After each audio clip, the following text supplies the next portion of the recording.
It's been about 3 years since Apple launched the iPhone 5S. It was a refinement of a design pioneered by the iPhone 5, a rectangular aluminum chassis with rounded corners and chamfers all round. This is arguably Apple's best design and workmanship, and is still a favorite considering that they reinstated the same design with the unveiling of the iPhone SE in early 2016. It's easy to see why people would be interested in a phone with such a small form factor. The iPhone 5S is easy to hold in one hand, and grip is helped by the chamfered edges, which can be sharp at times, and also by the flat sides. Reaching the top corners of the screen is much easier than trying to handle a 5.5-inch display on an iPhone 6 Plus, 6S Plus, or the 7 Plus. Speaking of the display, the iPhone 5S has a 4-inch Retina display, which is Apple's way of saying that you won't see pixels at normal viewing distances. In a vacuum, the iPhone 5S display is a good display and has fairly good viewing angles and color reproduction, but once you start comparing it to today's smartphones, it falls behind the pack. And with a resolution of 1136 by 640, it can be a pain to look at after feasting your eyes on a Galaxy S7 screen.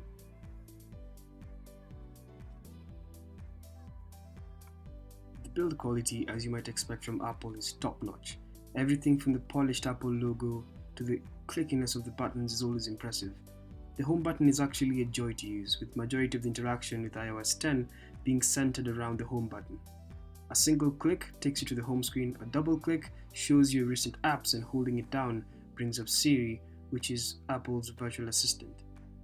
The home button also includes a fingerprint scanner, which is a tad slower compared to modern day implementations, but serves well, working 8 times out of 10. On the software side, the 5S still receives frequent updates, with the current software in the public release cycle being iOS 10.3.1. You could try out beta software if you wanted, but we'll talk about that later. Everything runs surprisingly fast and snappy on the 5S. It's not bogged down by the software at all.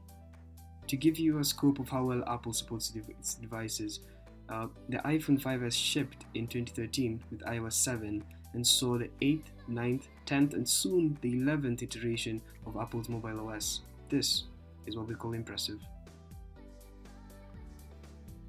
For most of us, social media now consists of loads of photo and video sharing, so talking about the camera is important. Apple shoved in one of the better 8-megapixel cameras out there. On face value, you'd think this is underpowered for 2017, but the 5S outshines most phones in its budget, and for being a 4-year-old smartphone, it holds up well. The camera features an f2.2 aperture, autofocus, a 3rd-inch sensor, and part of the reason that it shines in low light is because of 1.5 micron pixel size. This just means that the pixels are larger, allowing more light to hit them and capture a lot more detail, which makes them really good at night and in darker rooms.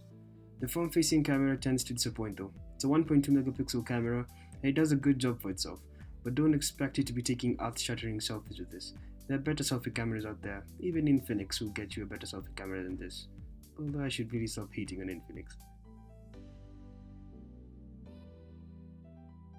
Lastly, performance is good as I mentioned before, especially on iOS 10.3.1. The specs are fairly good and wouldn't outshine any modern Android smartphones. However, Apple has done a really good job of optimizing their hardware with their software.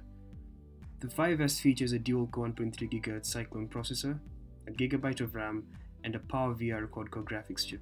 All this means is that despite the occasional stutter, the phone handles day-to-day tasks well. It can't keep as many apps in the background as say an iPhone 6S or an iPhone 7, but it will handle day-to-day tasks and light gaming pretty well.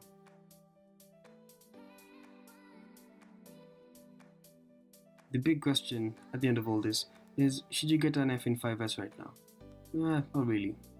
First, you'd rather save up your money and get a comparable Android device with better specs and general performance. A Samsung would be a great pick, but it's up to you. Depending on where you find it, this phone could go from 15,000 shillings used to 32,000 shillings new. If you still want an iPhone, however, you can check out the iPhone 6 with a more updated design, a big screen, and probably another 2 years of updates on its hands. If you still want the feel of the 5S with more power, save up a little bit more and get the SE. It's a little success, which is a big thing in 2017.